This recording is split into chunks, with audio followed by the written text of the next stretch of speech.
de que estabas grabando. Ahora sí. Qué raro porque la puse incluso cuando estaban entrando, quizás es por eso, porque se, se había Mm, parado. Bueno, ahí está, listo, perdón. ahora sí está grabando. Ahora sí me dio la advertencia. Ok, bueno, nada. Vale, y pasa, esas cosas pasan. Sí, sí. Este, a ver, a ver. Ok. Aprovecho esta pausa para preguntarles, ¿vamos bien? ¿Hay alguien que quiera hacer una pregunta? Porque a mí me parece que esto es bastante complejo.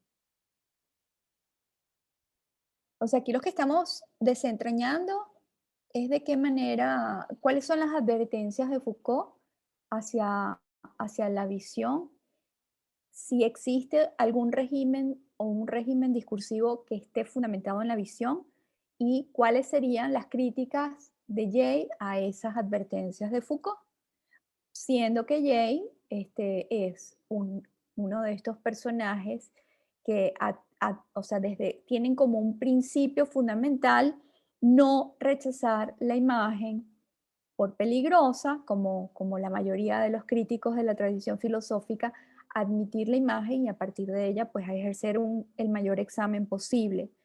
Pero es un autor que siempre va a sospechar de cualquiera que reniegue de la imagen. Y Foucault reniega de la imagen, entonces, o de la imagen o de la visión, en realidad de la visión, ¿no? Pero entonces hay que ver de qué manera reniega, ¿no? Y eso es un poco lo que estamos viendo. Bien, entonces en relación al primer planteamiento es positiva, sí hay definitivamente regímenes discursivos que se fundamentan en la visión. En relación al planteamiento sobre la visualidad como táctica de la verdad, que no se funda solo en un régimen discursivo específico, Jay prefiere ver en torno, es decir, ver alrededor. Interpretado por Deleuze, Foucault aparece como un combatiente de la fenomenología, para la cual la visión o la percepción es fundamental. La fenomenología es un método filosófico contemporáneo y que definitivamente tiene la visión como una instancia que está dentro de la percepción del fenómeno o de la comprensión del fenómeno y que es fundamental, ¿no? Y ello implica una receptividad que a su vez conduce a una pasividad. Porque aquí hay otro tema, el tema que tiene que ver con que digamos, esta tradición crítica de la visión, de la visualidad o de la imagen, y aquí está mucho más insistentemente de Bohr, creen, piensan, están convencidos de que la imagen deteriora la capacidad intelectual en términos críticos, en términos incluso de sujeto crítico político, porque implica una pasividad. O sea, la visión, la percepción implica una receptividad y la receptividad, o sea, yo estoy aquí para recibir los datos de los sentidos, supónganse, ¿no? Y eso ya implica una cierta pasividad, ¿no? Entonces yo estoy aquí para ver la película o yo estoy aquí para ver la imagen. Eso es algo, digamos, que se vuelve un principio que autores que están a favor de indagar el problema de la imagen dirán no es cierto, en la visión, en el espectador incluso, porque Rancière habla del espectador para deconstruir un poco este esquema de Ward, hay una actividad, en la lectura se produce una actividad que no puede ser suspendida, que no es mera receptividad, ¿ok?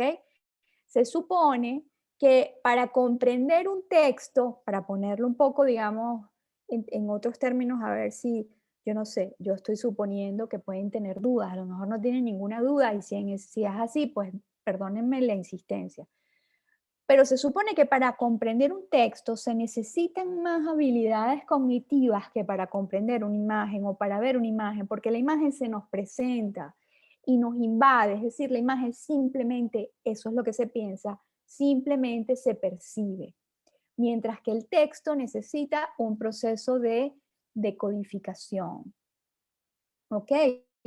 Esos son los grandes presupuestos a los que va a responder toda la tradición de la teoría visual o de la teoría de la imagen, es decir, todos estos autores que estamos viendo. Es por eso que Jay prende las alarmas contra las advertencias de Foucault, porque entiende que por allí viene el cuento de la receptividad y por lo tanto la pasividad, ¿no?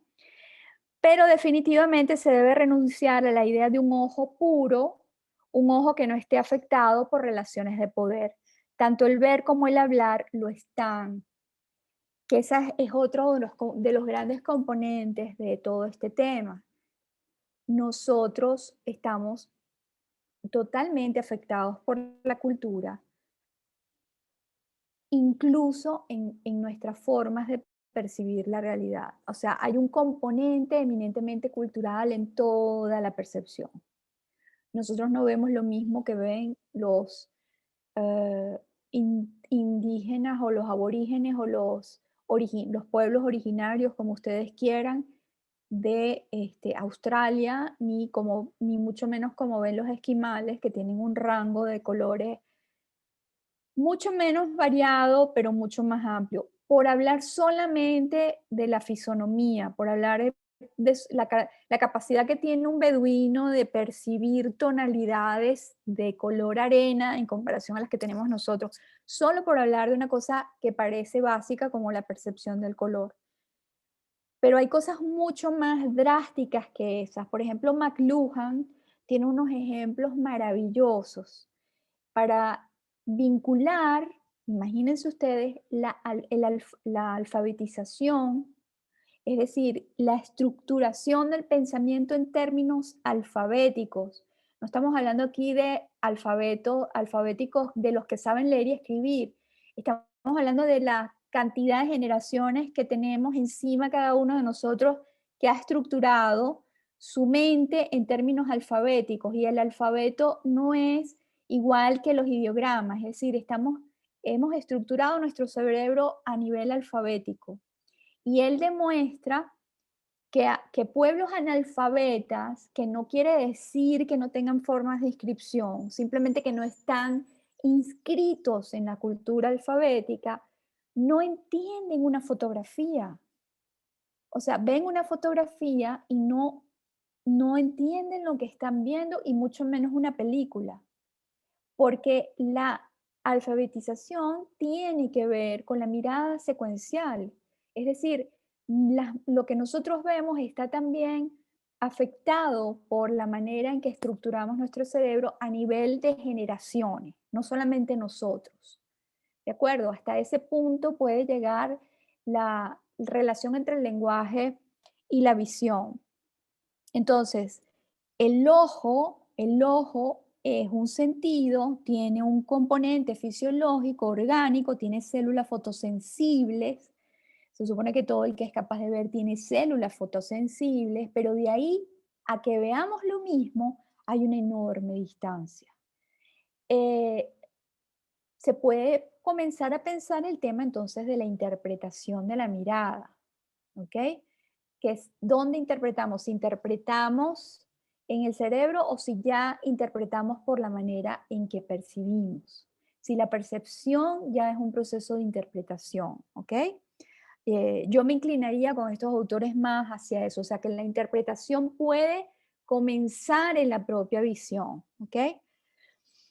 Habría un resquicio para introducir una complejización de esta postura de Foucault en relación a la maldad originaria de la mirada vigilante cuando ella es expuesta al contar historias verídicas, pero también vía crítica de Shapiro a la contundencia de Jay, se puede pensar que Foucault le concede a las prácticas escópicas un poder subversivo que puede desestabilizar regímenes hegemónicos. Shapiro, defendiendo a Foucault, dice que Foucault llegó incluso a decir que habían formas de subvertir el orden visualmente y con ello entonces aclararle a Mr. J que no todo se puede meter en el mismo saco, que no todo lo que dijo Foucault sobre la mirada puede ser encerrada en la casilla de que condenó la mirada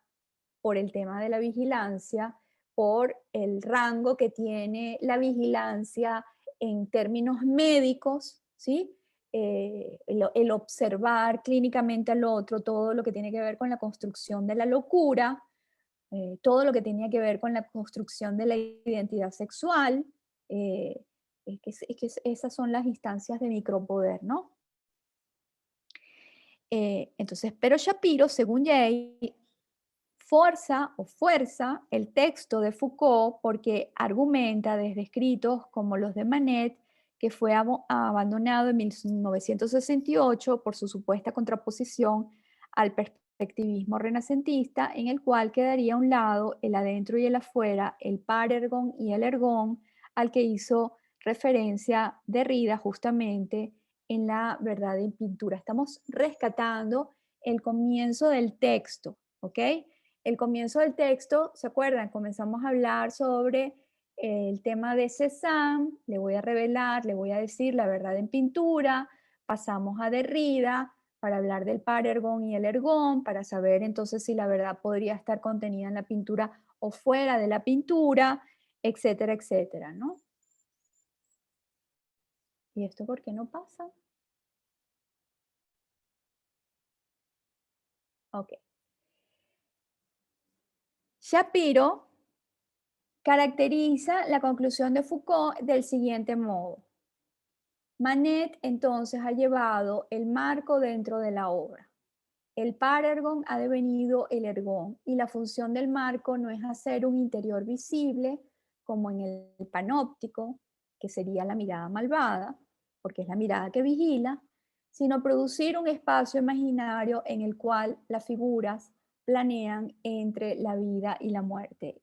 Es decir, el mismo Foucault habla sobre Manet en un texto que Jay dice que abandonó en 1968 para mostrar también el quiebre de la mirada racionalista de la modernidad, que tiene una relación directa con todo el tema del perspectivismo renacentista, porque es la racionalización extrema de la percepción. Es decir, el cuadro de la perspectiva renacentista no es sino una reproducción de lo que se piensa es la mirada dentro del cerebro. O sea, el ojo capta y se dirige hacia un punto que es donde se refleja en alguna parte de nuestra mente y es cuando percibimos.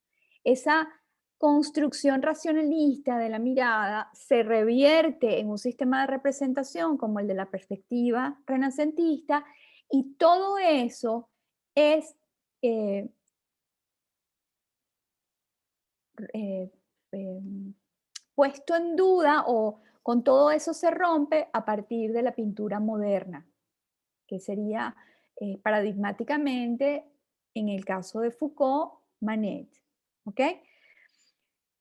Como saben, Manet inaugura la pintura moderna en ella, que no es la modernidad. Eso es una distinción que los filósofos hacemos con bastante facilidad historiográficamente, pero entiendo que no es tan, o sea, que no es una historiografía que sea general. Entonces, una cosa es la modernidad filosófica y otra cosa es la modernidad en términos de estilos artísticos, en términos de arquitectura y en este caso en términos de pintura, que además depende de cada lugar, ¿no? La modernidad en Francia se produce en un momento distinto que la modernidad en Italia o la modernidad en Estados Unidos o la modernidad venezolana. ¿Cuándo se produce la modernidad venezolana? En los años 50, ¿sí? Entonces, o en los años 40 con algunos antecedentes, pero eso, la modernidad en términos, digamos, de eventos culturales es distinta a la modernidad de la que les está hablando filosóficamente, que está representada por Kant, es decir, finales del siglo XVIII.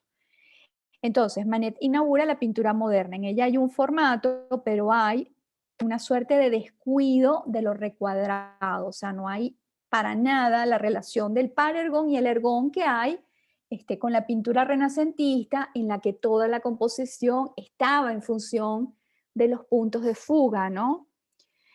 Foucault fue muy agudo al conectar el perspectivismo con el racionalismo cartesiano en el momento en que lo hizo, porque para toda la teoría visual eso es un tema fundamental, o sea, el reconocer la perspectiva como una construcción del racionalismo el cartesiano, pero por supuesto con los antecedentes del racionalismo eh, del Renacimiento, porque es allí donde está Copérnico y está Kepler y está Galileo y están todos los científicos que utilizan la óptica para calcular, hacer cálculos astronómicos y para predecir eventos, ¿no?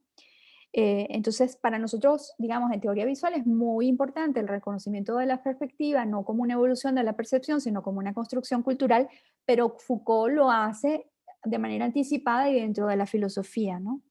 Conectó entonces un régimen discursivo con su derivación visual, con su sistema de representación ocular, y eso es algo a lo que tenemos siempre que prestarle atención, puesto que es parte del dominio ideológico, si acaso queremos ser críticos realmente frente a la imagen, lo cual no quiere decir que seamos iconoclastas. Esa es una gran diferencia. Una cosa es ser crítico de la imagen o tener una posición crítica frente a la imagen y otra cosa es ser iconoclastas, ¿no?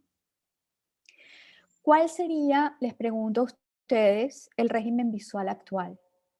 Si el régimen visual de la modernidad es la perspectiva, ¿cuál sería el régimen visual actual? Si se lleva este punto de vista al extremo, pasamos a formar parte del movimiento iconoclasta que quiere incluso invisibilizar a Picasso porque sus imágenes son parte de su machismo exacerbado. Y puede ser cierto, puede ser que Picasso y todo el modelo patriarcal tenga un régimen visual que lo sustente, que lo alimente, que lo fortalezca, pero habría que buscarlo, o sea, el régimen visual actual, que supuestamente es el del patriarcado, hay que buscarlo en Picasso o más bien en TikTok, que es el régimen visual eh, más actual, que seguramente va a ser superado en 2 o 3 años, ¿no? Porque o sea, TikTok superó a Instagram, ¿no? Y fíjense que todas estas formas de regímenes visuales que cambian tan constantemente eh, suceden en muy poco tiempo, ¿no? Em, Ustedes vieron en este punto, porque yo les estoy mencionando este tema de Picasso y el patriarcado, y vieron por casualidad la charla que les recomendé, en donde está Sandra con creo que una chica paraguaya que se llama Mayeli, si no recuerdo mal el nombre, el que les mandé por WhatsApp. Sí, una parte yo la oí, profesora. Ujú. Llegaste, es Isabel la que me está hablando, ¿verdad? Sí, ¿Llegaste a ver solamente la parte de Sandra o viste un poco de la parte de la chica paraguaya? solamente la parte de Sandra. Ok, entonces, Yo sí vi la, la- como la el charla evento completa. completo, sí. Joel, Joel, sí. sí, perdóname, pero no me aparecen los nombres porque tengo la pantalla completa del keynote. Claro, sí. Ajá, ajá, Joel, ¿y cómo te está sonando esto que estoy diciendo en relación a esa charla? Porque ahí estaba Sandra con una perspectiva eminentemente filosófica en la que Sí. no proyectaba imágenes y Mayeli se llamaba, Mayeli, sí. Creo que era Mayeli, Mayeli. Mayeli proyectando muchísimas imágenes y hablando todo el tiempo dentro de lo más acérrimo de la disciplina de la cultura visual. Es decir, Mm. absolutamente politizado. ¿Qué te pareció? Eh, a ver, me pareció súper interesante, me gustó mucho. Yo entiendo y me siento mucho más cómodo escuchando a Sandra en términos de que eso, digamos que ya es algo que está estructurado. Es decir, ya yo siento que eso que ella está contando está dentro de lo que ya yo conozco, independientemente de que ya, de que yo tenga alguna relación con eh, eh, con planteamientos teóricos políticos más cercanos a lo que está diciendo Mayeli, cuando ella arranca a hablar, yo no entiendo para dónde va. Y eso es un poco lo que he sentido también con la clase, en términos de que entiendo en cada clase de qué estamos hablando, pero la primera clase cuando decía cultura visual, digo, ajá, ok, todo esto, todas estas afirmaciones me parece que las comprendo, pero ¿qué es esto de la cultura visual? Es decir, ¿qué hace uno con esto, más bien? Es Pero la viste que, construcción de la o sea, conciencia. justamente lo que yo quería mostrarles con esa charla, Ujú. era qué se hacía con algo como la cultura visual. Ok, es ese tipo de análisis. Bueno, Es el tipo de análisis que hacen los que toman la cultura visual como un cuerpo ideológico, ok, que es anticolonial, bien, pero no es lo que hago yo. Yo me considero estudiosa de la cultura visual porque reconozco un fenómeno difuso, pero no podría jamás hablar en esos términos tan politizados, sí. que Ah, tienen que ver con raza, género, identidad visual, identidad sexual, etcétera, etcétera, ¿no? Pero eso sirve como ejemplo para que vean cómo es un cuerpo teórico como la cultura visual puede ser un régimen discursivo, claro. ¿sí?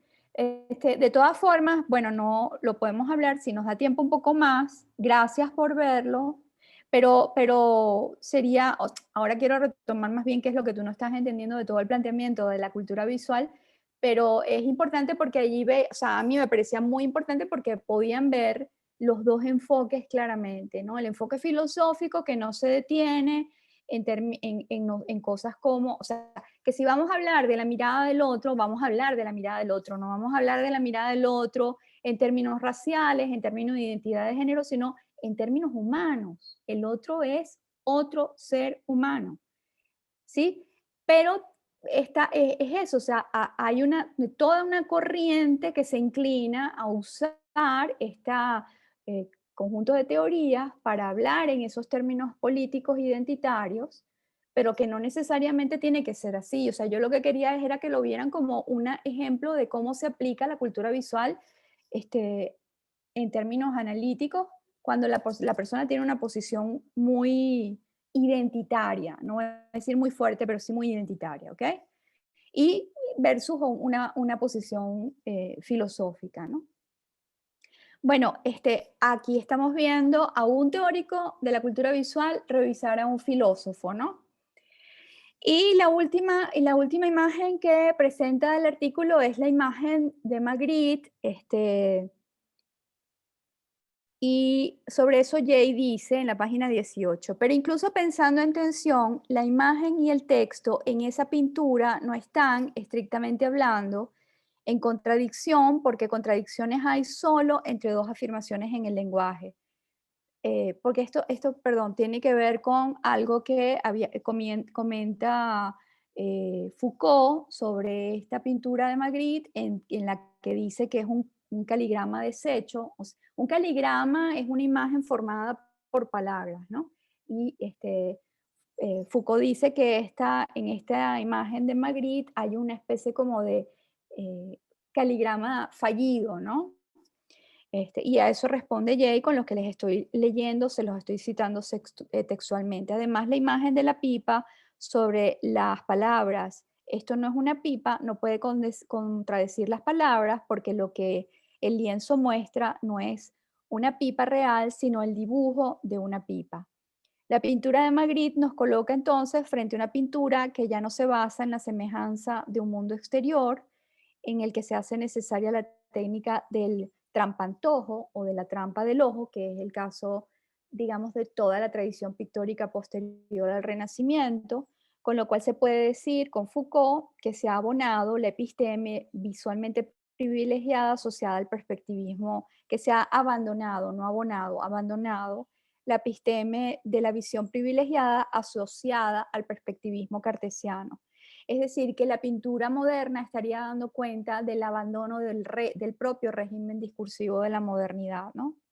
Pero no hay una relación con el decir verdadero, con la parresia, Sin embargo, para Foucault, estos pintores, Manet, Magritte, Warhol, minan la verdad de la tradición hegemónica eh, occidental, pero no practican la parresia por eso. No hay parresia visual, no hay manera de afirmar la verdad visualmente en esos términos de la parresia. O sea, no es solamente la verdad, sino es esta actitud valiente, comprometida políticamente, ¿no?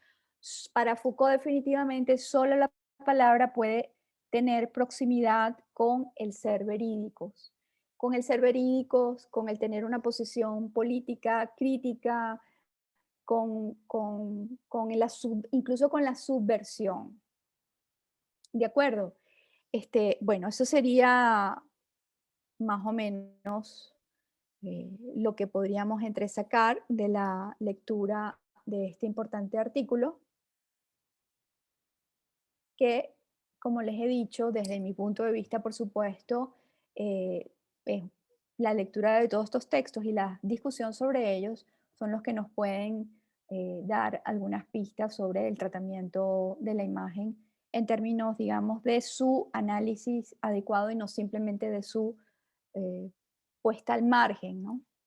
Un filósofo como Foucault, si digamos, si la actitud de decir verdad, si la actitud política, si la actitud crítica solo puede recaer sobre la palabra, por supuesto que hay una desconsideración hacia la imagen.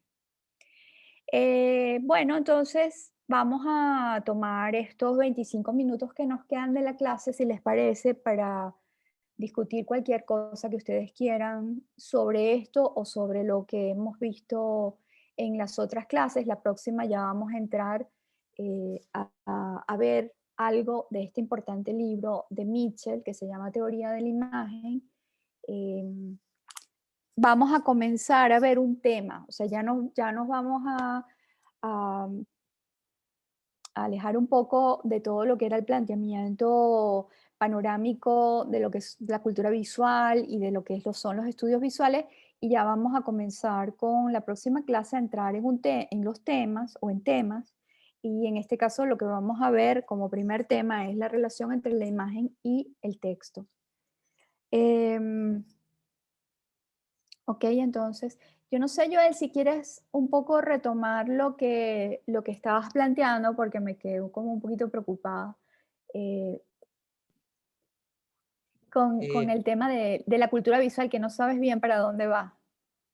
sí, a ver, yo no había visto la conferencia que está, ya voy a buscar. Los que eh, quieran y puedan prender cámaras, por favor. la conferencia de Mirzoff que usted puso al principio, eh, que es Ah, Visual Thinking in the... Permiso, profe, si quita el compartir pantalla, creo que nos vemos mejor las caras entre todos. gracias. Sigue, Joel. Perdón. No, sigue, mientras yo averiguo cómo dejar de compartir aquí. Ahora sí.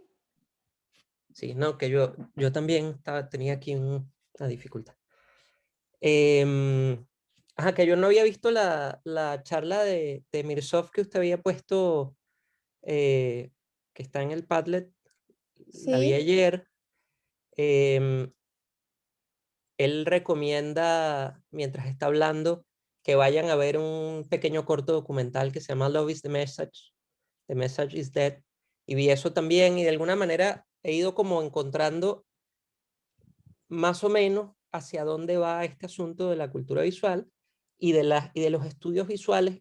Cuando usted mandó el artículo que habla de estudios visuales, eh, ese me dio un poco más de piso como para decir, bueno, esto es más o menos lo que se hace desde esta perspectiva, pero hasta ahora lo que he ido sintiendo es como, bueno, en cada clase yo veo así, chévere, Foucault dijo esto, este está diciendo esto otro respecto a Foucault, pero ¿y qué hacemos con esto? Es decir, ¿hacia dónde va esta clase? Que para mí es algo nuevo.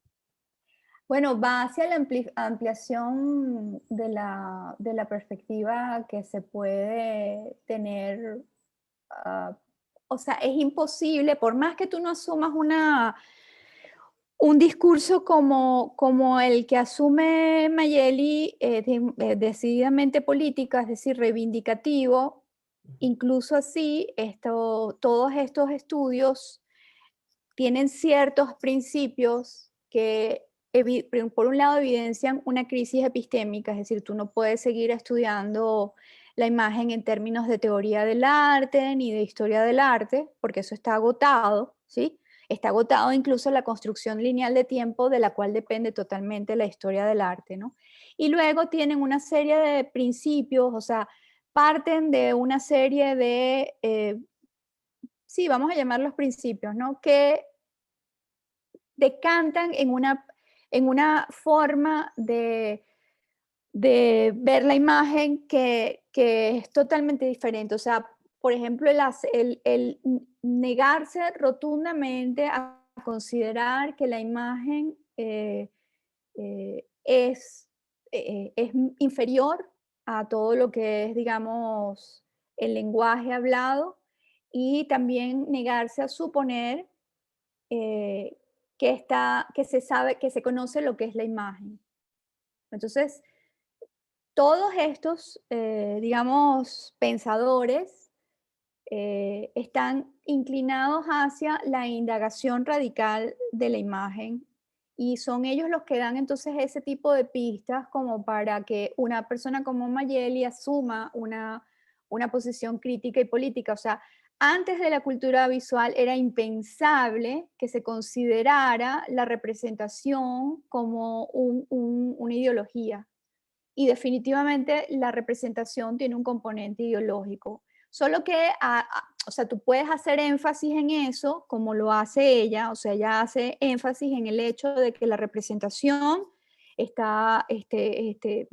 proviene de una ideología, y entonces hay representaciones del blanco europeo y que entonces ven al africano de una manera o ven al indígena de otra manera. Pues es que no son realmente radicales, ¿no? Porque si fueran realmente radicales, no utilizarían la fotografía, porque ya la fotografía es un dispositivo que viene directamente de toda la estructuración occidental, y la estructuración occidental parte de cosas tan radicales como, por ejemplo, que pensamos alfabéticamente, como les estaba tratando de decir, ¿no? Pero es importante dar cuenta de todo lo que está implicado en la representación, porque aunque tú no asumas esos puntos de vista políticos tan radicales e identitarios, hay una cantidad de componentes culturales que sí deben ser revisados. Entonces allí pues podemos tomar más bien un poco la tradición de Derrida, de la cual se nutren bastante los estudios visuales, ¿no? Que es el tema de no tanto de la decolonización, sino de lo postcolonial. La mirada estuvo fundamentada en hechos, digamos, coloniales, pero además fue naturalizada. Entonces, la noción de naturalización de la mirada y de la imagen es un tema muy importante, y se ve en la medida en que vayas leyendo este archivo, digamos, de conocimiento que está compendiado bajo el término de cultura visual, teoría visual, etcétera, etcétera.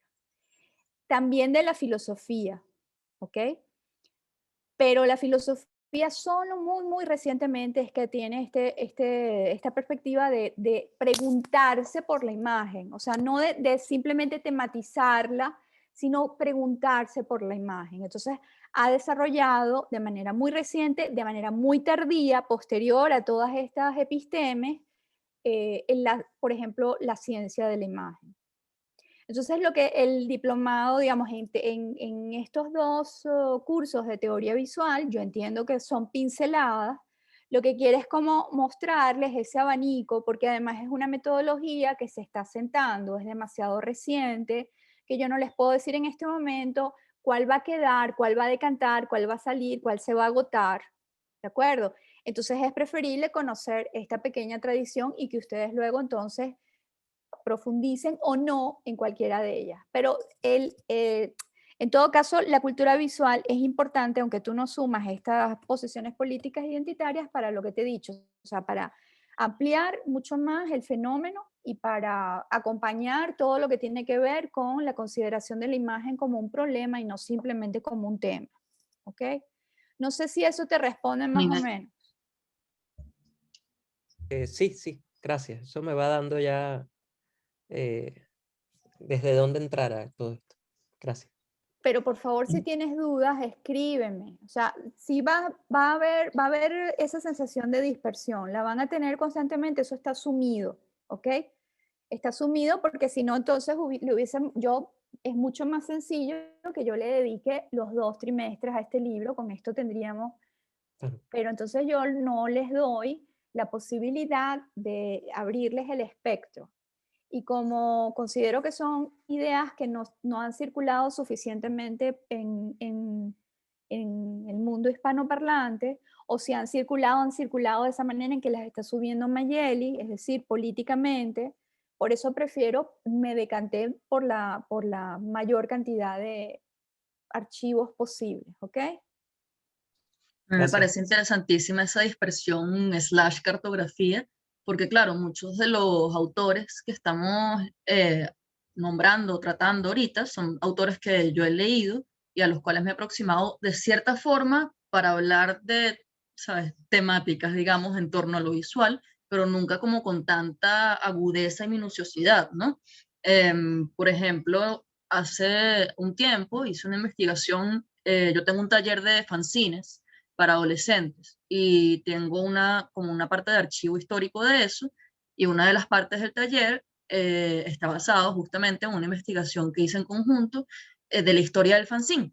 Y es muy interesante hablar del paso del paso visual dentro de los fanzines cuando se rompe la tradición un poco impresa y fotocopiada y pasa a ser digital y de alguna manera global, y cómo esta, ¿cómo decirlo?, democratización de alguna manera de la distribución del fanzine y el alcance que tiene cambia radicalmente también los mensajes, las maneras de presentarlo, etc.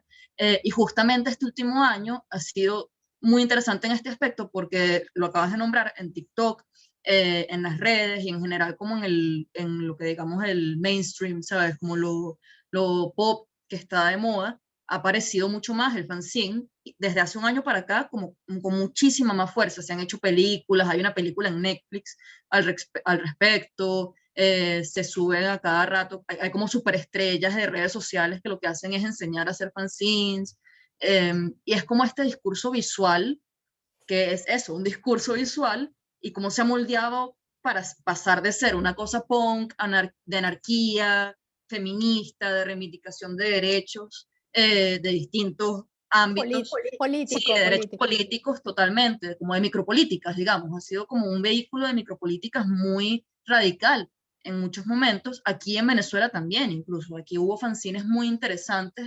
Sí, el cine era sinónimo de reivindicación política. Ya eso no es así, ya es más cultura pop. Es mucho más cultura pop, pero justamente en este último año lo interesante, y lo que he estado como investigando y tratando más o menos, es que las adolescentes, sobre todo, las mujeres adolescentes, lo han tomado y han intentado darle un vuelco de nuevo a esa reivindicación como política, ¿no? Entonces han armado como sus bandas de punk. La película está en Netflix, aún no la he visto, pero se llama Moxie, creo. Y justamente trata de unas chicas que empiezan a hacer fanzines en su high school en Estados Unidos para luchar contra las normas machistas de vestimenta y las cosas de los compañeros machistas que tienen, etcétera, ¿no? Entonces, obviamente, no vamos a decir que es el nivel de anarquía de vamos a quemar casas y, ¿sabes?, los panfletos de eso, pero hay como una recuperación de alguna manera a través de lo visual, que es justamente lo que me parece muy interesante, ¿no? Y más a la luz de lo que estamos hablando ahorita. Claro, Es como pero ese puente, ¿no? Todas esas herramientas, o sea, todas esas herramientas o todos esos fenómenos no los detectas con el análisis del arte, pero ni mucho menos. El análisis del arte simplemente las dejaba de lado, ¿no? Sí, absolutamente. Y sobre todo dejaba de lado algo que a mí me interesa mucho, que es las implicaciones, ¿no? O sea, como la implicación directa, social, micropolítica, de agencia que tiene crear ese medio visual, de alguna manera. Ujú, sí, es interesante ahora que me lo mencionas, yo no lo había pensado, pero ahora que voy a tener que armar una charla para la exposición del fotolibro, no sé si han ido los que están en Caracas a la exposición sobre el fotolibro que tienen que ir. Está en Hacienda La Trinidad, en una, no en la galería principal de Carmen Araujo, sino al lado, la construyó Ricardo Báez, pero con una generosidad alucinante. Claudine, ¿tú la viste? Que estás diciendo que sí. Sí, conozco también parte del proceso anterior a lo que acompaña también. Creo que el libro lo acompaña un disco, un CD que también tiene como una pieza como sonora que también remite también. Lo que pasa es que es una exposición sobre todos los fotolibros que ha diseñado Ricardo Báez. Tiene una selección de fotolibros diseñados por Álvaro Sotillo y luego en la parte de arriba, porque es la galería que tiene 2 pisos, tiene una impresionante colección de fotolibros holandeses que fueron donados por 4 editoriales, pero absolutamente todos los materiales de la exposición se pueden hojear. No estamos hablando de vitrinas, sino... Entonces, claro, con esta mención del fanzine, estoy pensando un poco en el fotolibro, porque un poco concentrada en esa charla que tengo, en la que tengo que acompañar a Ricardo, que pensaba que el fotolibro era como un evento extraordinario para ver la relación contemporánea entre la palabra y la imagen, que es un tema que vamos a comenzar a ver la semana que viene. Pero ahora que me mencionas el fanzine, quizás también, o sea, no se me había ocurrido pensar en el fanzine, Valerie. O sea, pensaba en el fotolibro, la fotonovela me parece Claro. que que es otro ejemplo extraordinario, ¿no? Sí, sí, sí, totalmente. Bueno, yo tengo autopublicidad, lo siento, pero si les interesa, tengo un articulito súper breve en una plataforma que es de cultura para jóvenes y niños, que se llama Pues Linterna, justo sobre este tema. Se los voy a poner en el chat del WhatsApp, si lo quieren ver por ahí. Bueno, yo sí lo quiero ver. Bueno, ¿alguien más tiene algún planteamiento de lo que hemos visto hasta ahora? Esta es la 4ª clase. A Algo mí que me ayude. me quedó como una duda ahorita con la conversación también. O sea, me pasó cuando Joel o sea, hizo su comentario, me sentí como identificada. También estaba yo como viendo, como en el proceso de todas estas clases que hemos tenido, como tratando como de que esperar que ahí iba a pasar algo como al final, que se iba como a aclarar todo, pero yo, o sea, pensé que también es parte como del proceso de uno de ir entendiendo el contenido de cada clase. A veces yo también suelo escuchar la clase en grabada y como también como incluso para después para los trabajos como a finales de cada módulo me sirven mucho como también para eso. Me gusta mucho también hacer esos trabajos finales también por eso mismo, porque es como ya construir todo como con un poco de más orden y dejar fluir un poco la clase. A veces me cuesta como intervenir en el momento porque es como todo se pierde. Pienso que pierdo el hilo si pierdo cualquier intervención que estoy como tratando de armar, ¿no? Siempre como un paso más atrás tratando de armar las ideas que estoy escuchando que nos estás tratando de transmitir. Pero como llevarlo de un abstracto a algo que uno pueda reconocer y ir armando, ¿no? Pero sí, sí lo he entendido como se ha entendido. Lo que sí no capturé fue y qué es lo que es ahora mi duda, que es la parte, con lo del video que sale Sandra, no capturé esa parte ¿Tú lo viste? vi un poco, pero también me pareció que no sabía, por eso me sentí identificada también con el comentario de Joel, porque no sabía, no capturé la esencia de que eran dos posiciones, que esta era... Pero ¿viste a Mayeli o solo viste a Sandra? Vi a Sandra y también un poco de Mayeli, pero después con lo de Mayeli me perdí un poco, o sea, me perdí. Miren, esto a mí me llama mucho la atención. Yo les agradezco que lo hayan visto, porque hay lugares, o sea, esto ya casi es una cosa generacional. O sea, lo que está ocurriendo es un fenómeno, a mí me parece interesantísimo, pero por otro lado es preocupante. Porque a mí me recomendó que lo viera una muchacha, una joven fotógrafa, perdón, una artista, no es fotógrafa, una artista ella es una activista feminista, ¿no? Y siempre conversa conmigo porque yo trato como de aterrizarlo un poco en todos los asuntos que tienen que ver con los feminismos ahora que son ultra recontra radicales. Y hablamos mucho. Pero entonces ella me dijo, Carmen, yo quisiera que tuvieras esta charla porque es muy impresionante. Yo creo que Sandra se debe haber sentido mal. Yo la vi y yo no sentí que Sandra se hubiese sentido mal.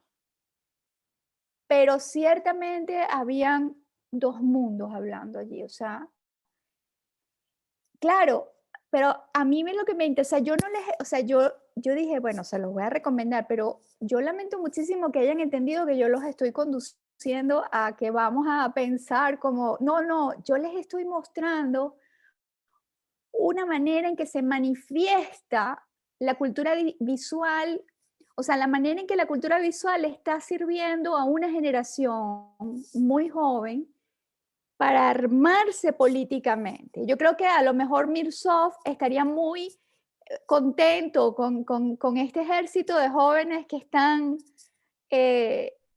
reivindicando su identidad. Pero yo, o sea, eso no, yo los voy a llevar a ustedes a una posición crítica. O sea, esa fue mi duda.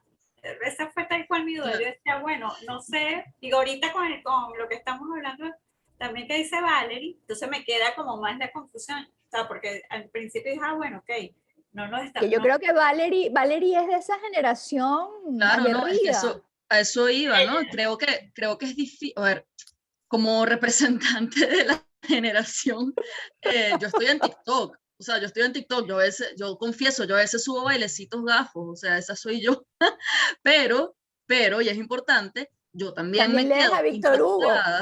Yo me quedo impactada porque verdaderamente hay veces en que estás viendo cosas y es una chama con una canción de lo que tú quieras, pop, leyendo literalmente a Marx en pantalla, o sea, tiene así, dice, esto es lo con un topcito rosado, maquillada, diciendo, esto es lo mejor de todo el universo, y está leyendo el manifiesto.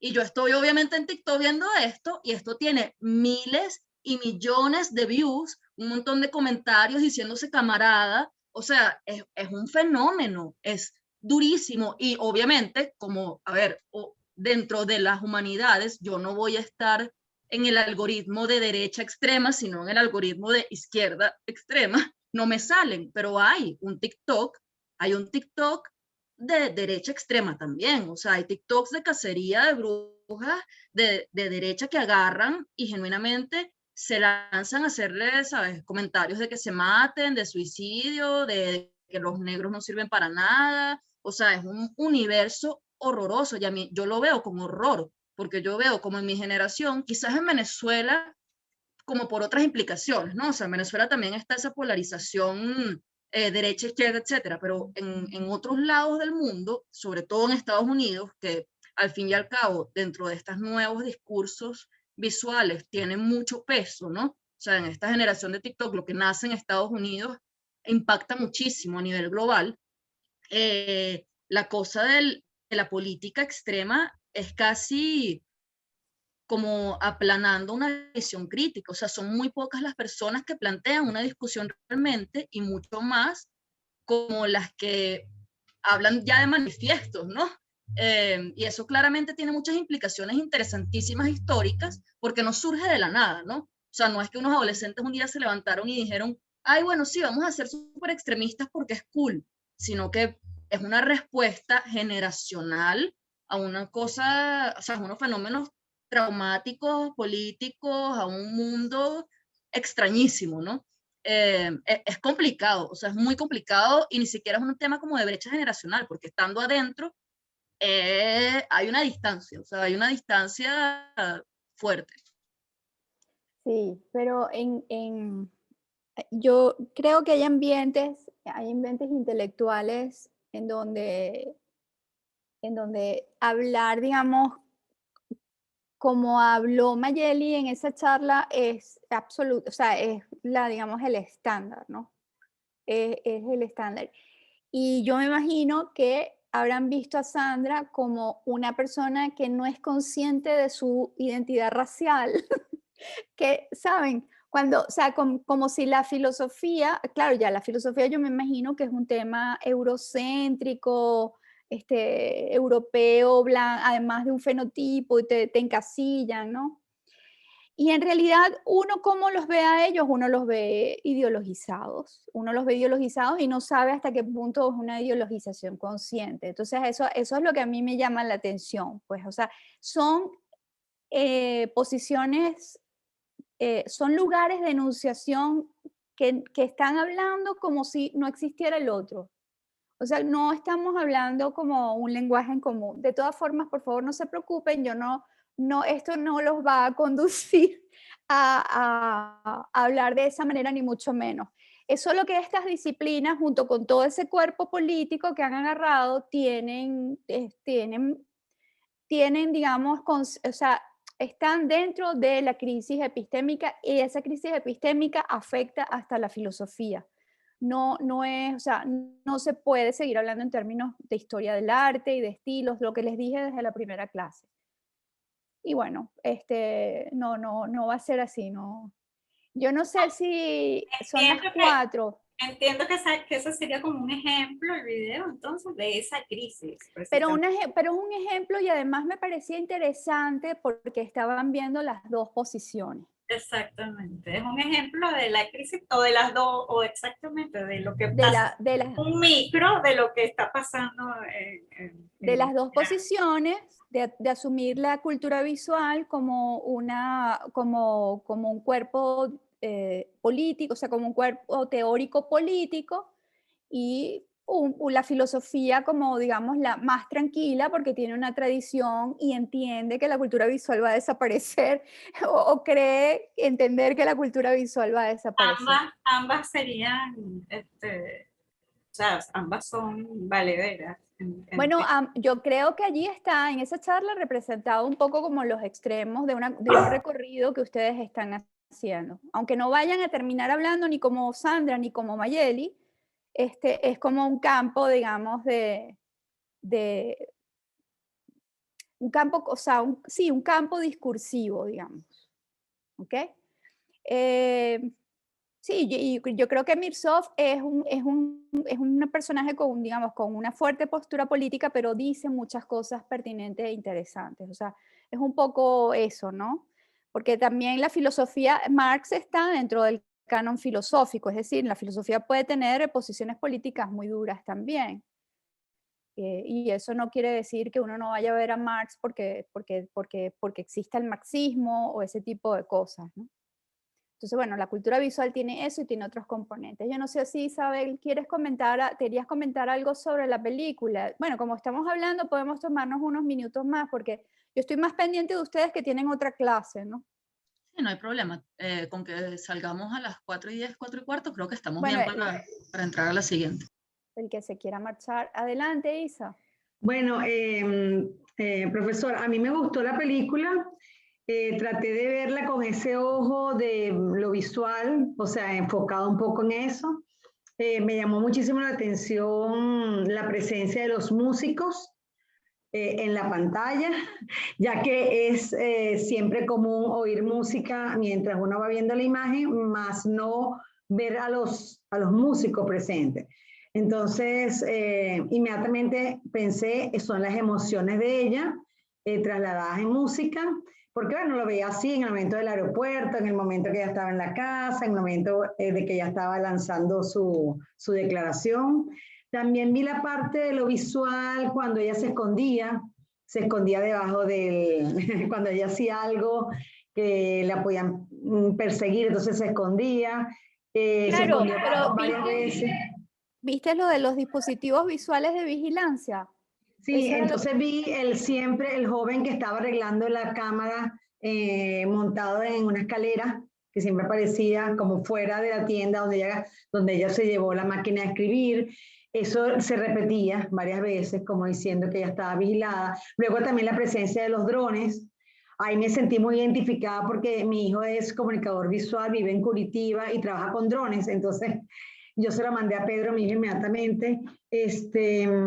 También vi como dispositivos, bueno, yo creo que fueron esos dos principalmente, el dron y la cámara, ¿no? Y bueno, también me pareció, claro, tiene ese toque político, por supuesto. Me gustó hasta la forma como terminó, porque te dejaba así como abierto, no hay nada cerrado, sino abierto como la interpretación de ese mar allí de emociones que no sé si representaba la presencia de su hija. Pero bueno, la verdad es que aquí lo vi con mi hermana y un primo y todos opinaban y me pareció muy buena. Y hablando un poco para cerrar con lo que decían Joel y Claudine, yo sentí, profe, exactamente igual. Yo decía, bueno, vamos a ver cómo hago yo para poder entender todo este material, porque le digo que esto es un mundo maravilloso que usted nos presenta, pero yo como soy un poco la antigua para dar mis clases o recibirlas, yo hice un cuadernito, yo decía, no, o sea, yo tengo que variar ahora también mi manera de captar las cosas, porque yo cuando vi a Sandra, no le niego que a mí lo que dijo Sandra me gustó tanto, que yo dije, no, esto no puede quedar solamente en la computadora, yo tengo que copiar cosas. Y yo copié algo que me dijo, cuando ella dice que, bueno, que en el sentido de encontrarse con el otro, nosotros tenemos que descubrir que lo único que puedo comprender de otro es que ese ser singular, distinto a mí, es su resplandor. Y a mí me pareció tan grandioso eso que lo anoté aquí en el cuaderno, le puse el resplandor, porque es como ver en el otro el resplandor, la luminosidad, o sea, le cuento lo que yo siento. Es tanta la información que uno se siente como perdido, pero no es una pérdida sin sentido, es una pérdida de qué maravilla todo lo que se me presenta. Ahora, ¿cómo hago yo para poner las cosas en su lugar? Y cómo yo poder tener una conclusión. No sé qué piensan mis compañeros, pero yo me he sentido así. O sea, Pero si hasta no hemos visto nada. Imagínate, yo me siento igualita, pero es algo bueno, Carmen. Es bueno, profe, no. Para usted a lo mejor no es nada, pero para uno, o sea, yo, fulano de tal, y Emily dice, Gardner, y yo, Gardner, y la otra dice, y qué maravilla, a mí me parece bueno, maravilloso. A lo mejor es que yo estoy un poco ansiosa. No, pero está muy bien, está muy bien.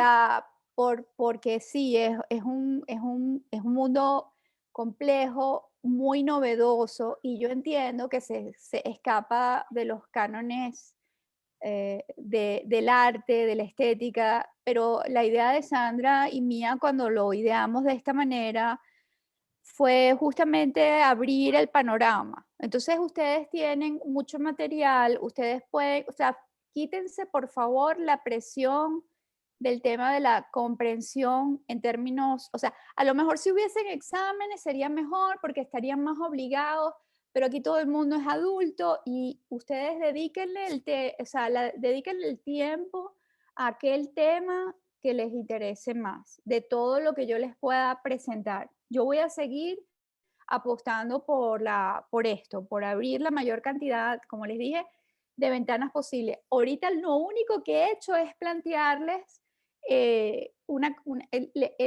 más o menos una cosa cartográfica de lo que es la cultura y los estudios visuales. Es lo único que he hecho, no he hecho otra cosa. De verdad que no he hecho otra cosa. Pero si ustedes tienen dudas, por favor, plantéenlas en el chat. No tengan pena por el tema de la... O sea, yo prefiero que planteen las dudas y yo poder atenderlas que se vayan con ellas y entonces, bueno, sientan que no están aprovechando el curso o cualquier cosa como esa. O sea, yo prefiero mil veces que planteen las dudas y en relación a los materiales que le mando, siempre les he puesto, este es el texto principal. Si les interesa el panóptico, lean esto. Si les interesa el tema del fotógrafo que se opuso a Hitler, aquí tienen esto a otro. O sea, pero tienen una sola cosa principal por clase, no les voy a pedir más, ¿ok? ¿De acuerdo? Sí, sí, sí. Lo que vamos a hacer es que yo voy a dejar 15 minutos o 10 minutos de cada clase para que abramos pantalla y planteemos cualquier cosa que ustedes tengan de la propia clase o que se les haya quedado de cualquier otra clase anterior. ¿Ok? Me parece muy bien. Y Perfecto. sí, esto es muy novedoso, así que por ese lado,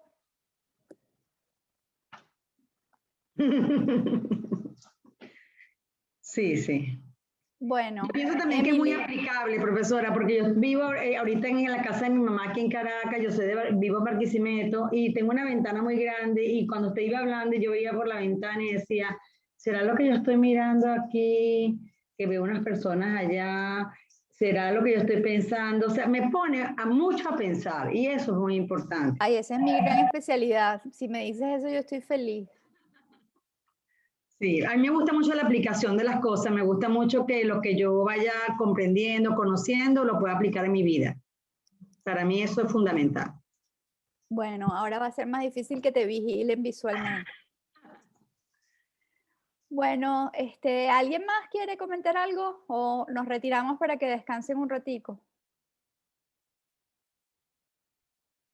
Bueno, muchísimas gracias a todos. Nos vemos el jueves. Les mando el material pronto. Gracias, Gracias. profesora. Gracias, Chao. profesora. Hasta luego a Gracias. todos, muchachos. Placer. Igual, ¿sabes?